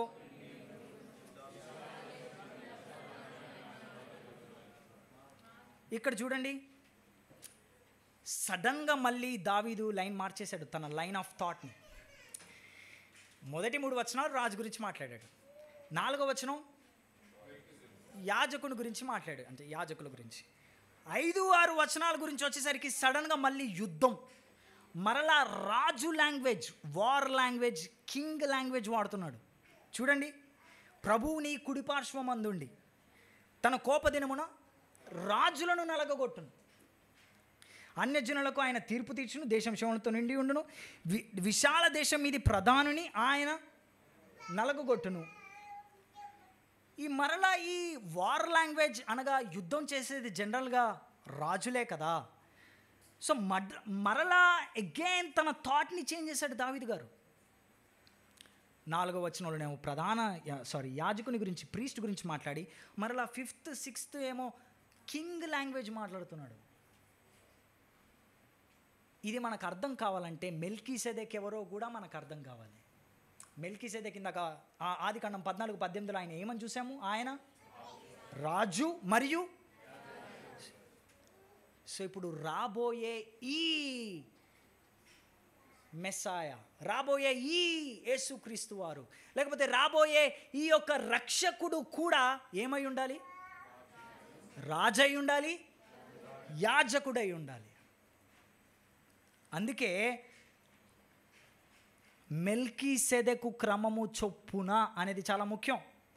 ఎలాగైతే మెల్కీసెదెకు రాజు అలాగే యాజకుడు, యేసుక్రీస్తు వారు కూడా రాజు. ఆల్రెడీ మనం చూసాం మొదటి భాగంలో, ఆయన రాజు అలాగే ఆయన యాజకుడు కూడా. బహుశా మీకు ఇంకా మెల్కీసెదెక్ గురించి ఎక్కువ క్వశ్చన్స్ ఉంటే సర్మన్ ఆడియోలో స్టీఫెన్ డేవిడ్ అనే టైప్ చేసి హీబ్రూస్ 7 అనే సర్మన్ వినండి, ఒకవేళ మీకు ఇంగ్లీష్ వచ్చినట్లయితే. Sermon audio Stephen David Hebrews 7, దాని గురించి మీరు ఇంకా ఎక్కువగా ఇన్ఫర్మేషన్ మీకు వస్తుంది. PDF కూడా ఉంటుంది. It will be super helpful. బహుశా మీకు ఒక ప్రశ్న రావచ్చు, కేవలం మెల్కీసెదెక్ ఆర్డర్లో వచ్చాడు కాబట్టే, లేదా కేవలం మెల్కీసెదెక్ క్రమము చొప్పున ఉన్నాడు కాబట్టే ఈ రాబోయే ఈ మెస్సియా లేదా ఈ యేసుక్రీస్తు రాజు మరియు యాజకుడయ్యాడా? ఎస్, అయ్యాడు. కానీ 5-6 వచనాలు అంతకు మించి చెప్తున్నాయి. 5వ వచనం చూడండి, ప్రభువుని కుడిపార్శ్వమందుండి తన కోపదినమున రాజులను నలగగొట్టును. అక్కడ ఉపయోగించిన పదం నలుగగొట్టును అనే పదం ఇంగ్లీష్లో షాటర్, కానీ హీబ్రూలో అక్కడ ఉపయోగించిన పదం మకట్స్. అదే పదము 6వ వచనంలో కూడా ఉపయోగించారు. చూసారా, విశాల దేశం మీది ప్రధానుని ఆయన నలుగగొట్టును, అక్కడ కూడా అదే పదం ఉపయోగించింది. 2 వచనాల్లో 2 సార్లు మకట్స్. అరే, హీబ్రూ పదం మకట్స్ అంటున్నావు బ్రదర్, అసలు ఏంటి ఈ పదం? బ్రదర్స్ అండ్ సిస్టర్స్, ఈ పదం చాలా ప్రాముఖ్యమైంది. ఎందుకు? ఈ థీమ్ చాలా ప్రాముఖ్యమైంది. ఎందుకంటే ఈ థీమ్కి సంబంధించిన లేదా నలగగొట్టడము లేదా చితక కొట్టడము లేదా అనగద్రొక్కబడము ఈ థీమ్కి సంబంధించిన మరొక పదమైన షూఫ్ అనే పదం ఆదికాండం 3వ అధ్యాయం 15వ వచనంలో మొదటిసారి ఉపయోగించబడింది. ఆదికాండం 3వ అధ్యాయం 15వ వచనం అక్కడ చూసినట్లయితే ఆదికాండం 3వ అధ్యాయం 15వ వచనం, నీకును స్త్రీకిని నీ సంతానమునకును ఆమె సంతానమునకును వైరము కలగజేసేదను, అది నిన్ను తల మీద కొట్టును, నీవు దానిని మడిమ మీద కొట్టుదు అనెను. ఆ సంతానమంట ఆ సర్పము యొక్క తల మీద కొడుతుందంట. ఇదే పదం. అండ్ ఈ ఇంకొక సంఖ్యాకాండం 24వ అధ్యాయం 17వ వచనంలో అదే పదం మకట్స్ ఇక్కడ డైరెక్ట్గా ఉపయోగించబడింది. ఏంటా పదం ఒకసారి చూస్తారా? ఆ వచనం చదువుతారా? నక్షత్రం యాకోబులో ఉదయించును, రాజదండం సెప్టర్, రాజదండం ఇశ్రాయేలులో నుండి లేచును, అది మోయాబు ప్రాంతములను కొట్టును. మకట్స్ శత్రువుల్ని నాశనం చేస్తారంట ఈ యొక్క సెప్టర్. సో దీన్ని బట్టి మనం అర్థం చేసుకోవాల్సింది ఏంటంటే, ఈ రాబోయే రాజైన యాజకుడు, ఈ రాబోయే ఈ రాజు, ఈయన దావీదు వంశముల నుండి రాబోతున్నాడు. ఆయన తన శత్రువులందరినీ అనగద్రొక్కేస్తాడు. తన శత్రువులందరినీ కూడా ఆయన డిఫీట్ చేసి వాళ్ళను జడ్జి చేస్తాడు. అందుకే మీరు 6వ వచనంలో చూస్తే ఆ దేశమంతా తీర్పు తీర్చబడుతుంది, అలాగే శవములతో నిండి ఉంటుంది. శత్రువులందరూ చనిపోయి ఉంటారంట. ఈ రాజు ఈ శత్రువులందరినీ తీర్పు తీర్చి యుద్ధం చేసి గెలిచి వాళ్ళని నాశనం చేస్తాడు. అండ్ 7వ వచనంలో చూస్తే మార్గమున ఏటి నీళ్లు పానము చేసి ఆయన తల ఎత్తును. ఈ రాజు యొక్క తల ఎత్తబడుతుంది. దీన్ని సింబాలిక్గా మనం ఎలా చేయొచ్చు అంటే, ఈ నీళ్లు త్రాగడము అలాగే ఈ యొక్క తల ఎత్తడము మనకు ఎలా అర్థమవుతుందంటే, అల్టిమేట్గా శత్రువులందరినీ గెలిచి తన తల ఎత్తుకుంటాడు. మై డియర్ చర్చ్, ఎవరు ఈ రాజు? ఎవరి యాజకుడైన రాజు? ఆల్రెడీ ఇంతకుముందు మనం చూసాం. మెల్కీసెదెకు క్రమము చొప్పున వచ్చిన యేసు క్రీస్తు వారే ఆ యొక్క సర్పాన్ని సిలువలో అనగద్రొక్కారు, తలపైన కొట్టాడు. దీనికి సంబంధించిన వాగ్దానాలు బైబిల్ అంతా ఉన్నాయి. ఇది కేవలం యెషయా 700 సంవత్సరాల క్రితం యెషయాలో మాత్రమే చెప్పలేదు. ఇది కేవలం దావీదు 1000 సంవత్సరాల క్రితం కీర్తన 110లో మాత్రమే లేదా కీర్తన 2వ మాత్రంలో చెప్పలేదు. ఈయన మోషే ఇదిగో నా ప్రవక్తల్లో నుంచి నా తర్వాత ఒక ప్రవక్త పుడతాడు అని ద్వితీయోపదేశకాండం 18:18లో మాత్రమే చెప్పలేదు. ఈయన కేవలం అబ్రహాము సంతానంగా పుడతాడని అబ్రహాము 2000 సంవత్సరాల క్రితం మాత్రమే చెప్పలేదు. ఈ రాజు వస్తాడు, ఈ రాజు తన శత్రువుని నాశనం చేస్తాడని మనుషులు పాపం చేసిన వెంటనే ఆదికాండం 3వ అధ్యాయంలో ఆల్రెడీ ప్రవచించబడింది. మనం అనుకుంటాము యెషయా 9:6 ఏలయనగా నీకు మనకు ఒక శిశువు, 9వ అధ్యాయం 6వ వచనం, లేకపోతే 7వ అధ్యాయం 22వ వచనం కన్యక గర్భవతి, లేకపోతే ఈ యొక్క క్రిస్మస్ వర్సెస్ ఇప్పుడే స్టార్ట్ అయింది అనుకుంటాం మనం. యెషయా, దావీదు, మీకా. మై డియర్ ఫ్రెండ్స్, చర్చ్, మనం ఎప్పుడైతే పాపం చేశామో ఆదికాండం 3వ అధ్యాయం 15వ వచనంలోనే దేవుడు తన కుమారుడు వస్తాడు, ఆయనే వస్తాడు, మనల్ని విడిపిస్తాడని వాగ్దానం చేశాడండి. ఇది మనకి ఎంత ఎంకరేజ్మెంట్ ఇవ్వాలి, ఇది మనకి ఎంత ప్రోత్సాహాన్ని ఇవ్వాలి, అలాగే ఆయనని ఇంకెంతగా ప్రేమించేలా చేయాలి. మెల్కీసెదెక్ క్రమము చొప్పున ఆయన నిరంతరము యాజకుడై మనకి ఉన్నాడు. ఆయన మన ప్రధాన యాజకుడు. ఆయన కంటిన్యూస్గా యాజకుడిగా పనిచేస్తున్నాడు. ఆయన బెటర్ కవనెంట్ కింద, శ్రేష్టమైన నిబంధన కింద మనకు యాజకుడిగా పనిచేస్తున్నాడు. ఆయన శ్రేష్టమైన బలి అర్పణ చేశాడు సిలువలో. Better sacrifice, better covenant. Oh what a wonderful saviour we have, our Lord Jesus. అంతేకాదు, ఆయన ఆయన యాజకుడిగా తన ఆఫీస్ని పూర్తి చేయడమే కాదు, యోహాను సువార్త 17వ అధ్యాయం, హెబ్రీయులకు 7-10 అధ్యాయాలు, అంతేకాదు ఇప్పుడు కూడా ఆయన యాజకుడిగా పనిచేస్తున్నాడు మన పక్షమున. అవునా? గుర్తుందా? రోమిలకు రాసిన పత్రిక 8వ అధ్యాయం 34వ వచనం. రోమిలకు రాసిన పత్రిక 8వ అధ్యాయం 34వ వచనం. మృతులలో నుండి లేచిన వాడు, దేవుని కుడిపార్శ్వమున ఉన్నవాడు, మన కొరకు విజ్ఞాపనము చేయువాడు ఆయనే. థియోలాజియన్స్ ఈ యొక్క వచనాన్ని 2 రకాలుగా ఆలోచిస్తారు. ఆయన ప్రీస్ట్లీ ఆఫీస్ 2 రకాలు అని అంటారు. Number 1, finished office of priesthood. Number 2, unfinished office of priesthood. ముగించిన లేదా సమాప్తమైన యాజకుని పని, అలాగే కొనసాగుతున్న యాజకుని పరిచర్య. ఆయన సిలువలో మన కొరకు మరణించడం ద్వారా మన పక్షమున బలి అర్పించాడు కాబట్టి ఆయన ముగించాడు సిలువలో యాజకుని పరిచర్య. అలాగే ఇంకా తన యాజకుని పరిచర్య మన కొరకు విజ్ఞాపన చేస్తూ పరిచర్య చేస్తూనే ఉన్నాడు.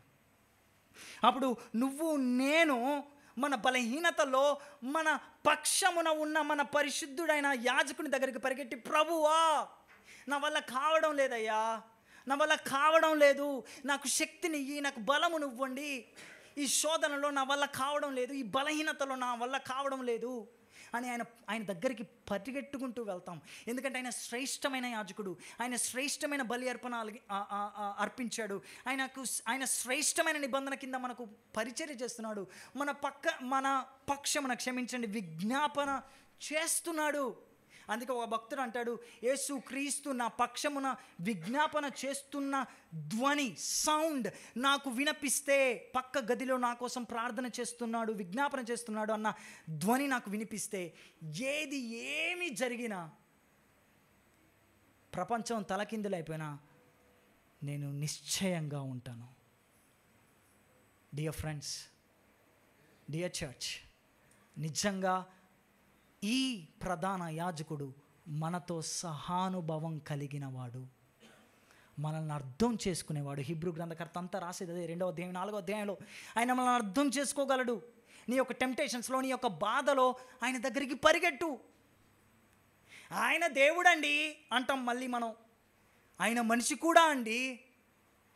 ఆయన సంపూర్ణంగా మానవుడు, సంపూర్ణంగా దేవుడు, నిజముగా మానవుడు, నిజముగా దేవుడు.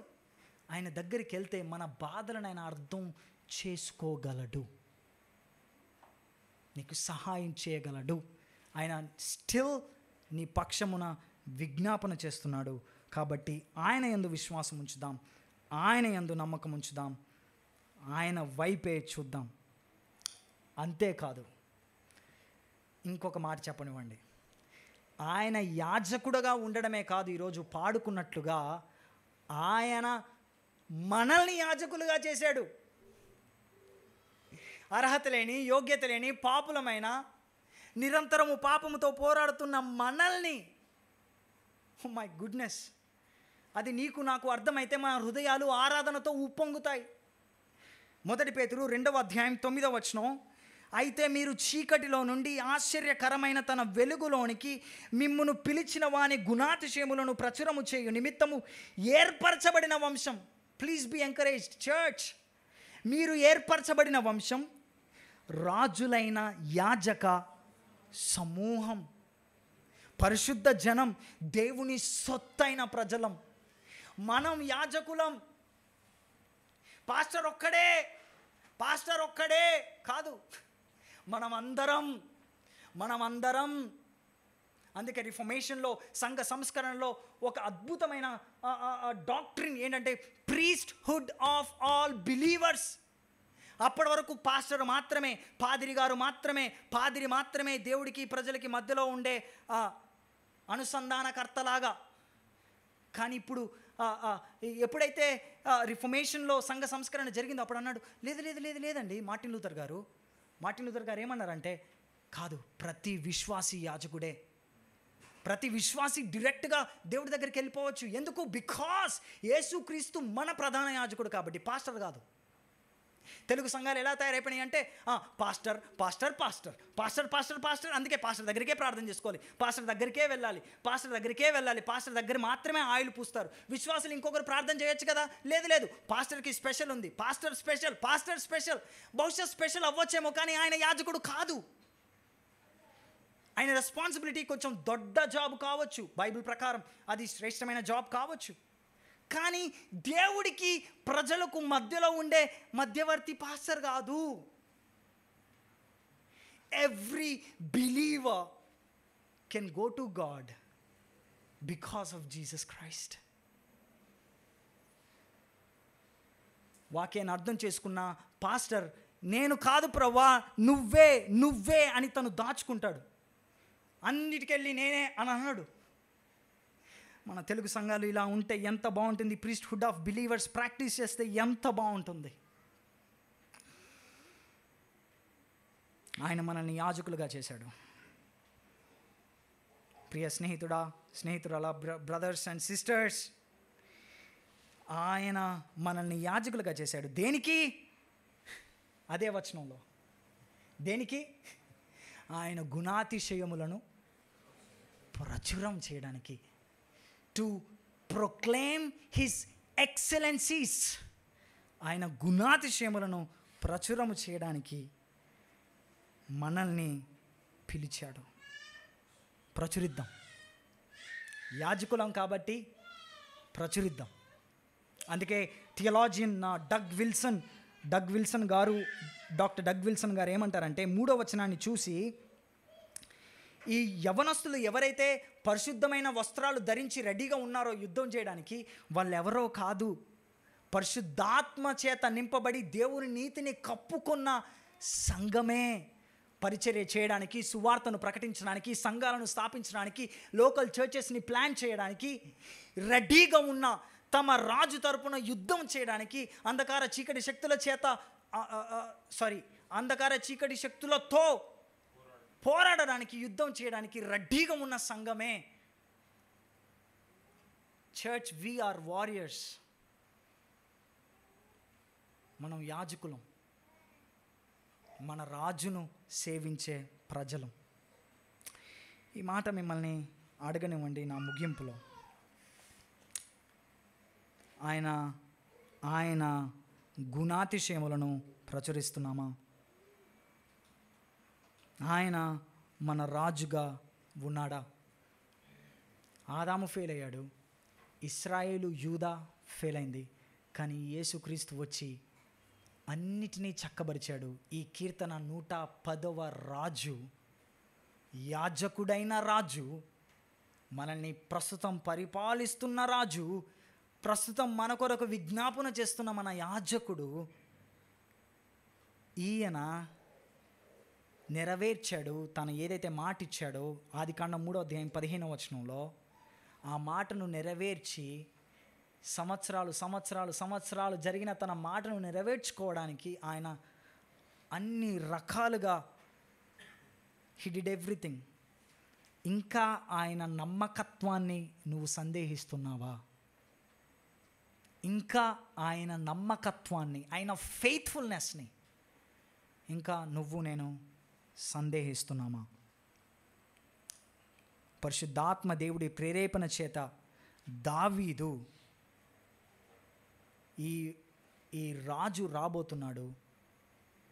ఆ రాజు ప్రధాన యాజకుడు. ఎలాగంటే మెల్కీసెదెకు క్రమము చొప్పున రాబోతున్నాడు.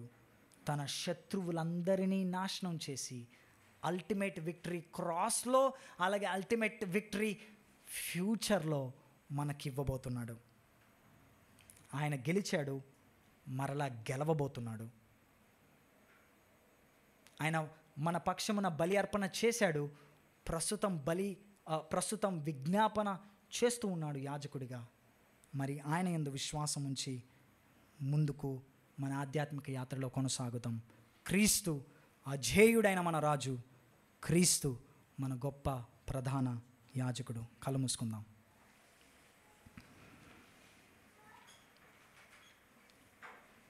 అన్న, అక్క, తమ్ముడు, చెల్లి, అమ్మ, అవ్వ, ప్లీజ్ మిమ్మల్ని మీరు ఒక్క క్షణం ఆలోచించండి, ప్రశ్నించుకోండి. నిజంగా ఈ క్రీస్తు నా రాజా, నా జీవితం, నా ప్రయారిటీస్, నా మాటలు, నా ఆలోచనలు క్రీస్తును నిజంగా రాజుగా చూపిస్తున్నాయా? హెచ్టిబిసి మెంబర్గా నేను నిజంగా నా జీవితం క్రీస్తు నా రాజు అని చూపిస్తుందా? ప్రశ్నించుకుందాం, ఆలోచించుకుందాం. నెంబర్ 1. నెంబర్ 2,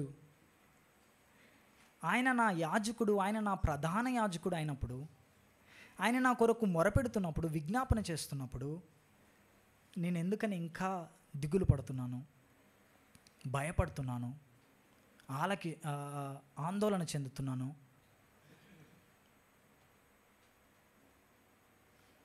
అలాగే ఆయన నన్ను యాజకునిగా చేశాడు ఆయన కృప ద్వారా. ఎంత గొప్ప కృప! మరి ఆయన గుణాతిశయములను ప్రచురించడానికి నేను సిద్ధంగా ఉన్నానా? అసలు ప్రకటిస్తున్నానా? లేదా అసలు ప్రకటించాలన్న ఆశైనా నాకుందా? Let us examine our hearts, brothers and sisters, please. ఆయన నమ్మకత్వాన్ని, ఎప్పుడో చేసిన ఆయన వాగ్దానాన్ని నెరవేర్చడానికి ఎలా తీసుకొని వచ్చాడండి?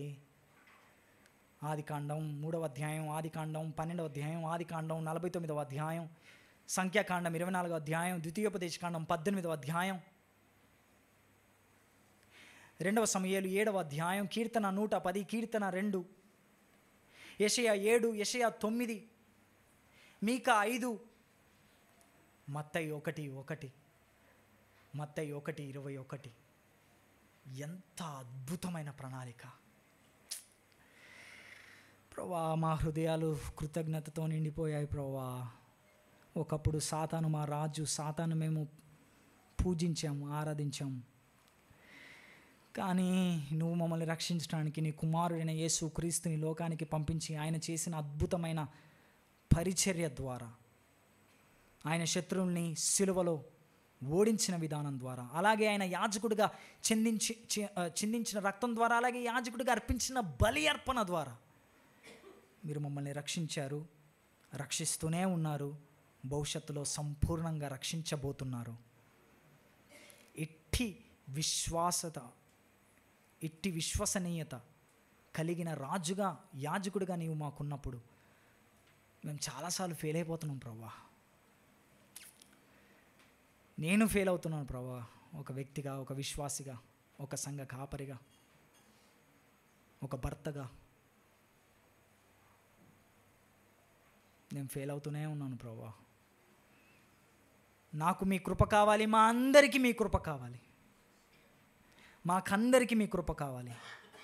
మీరే మా యాజకుడుగా, రాజుగా ఉన్నారని జ్ఞాపకం చేసుకుంటూ, జ్ఞప్తికి తెచ్చుకుంటూ, శిరస్సు వంచి సాగిలపడి మిమ్మల్ని మాత్రమే ఆరాధించే బిడ్డలుగా మమ్మల్ని ఉంచమని, అందుకు కావలసిన మీ ఆత్మ చేత, మీ శక్తి చేత, మీ వాక్యపు బలము చేత మమ్మల్ని నింపమని యేసు నామములో ప్రార్థిస్తున్నాం తండ్రి. ఆమేన్.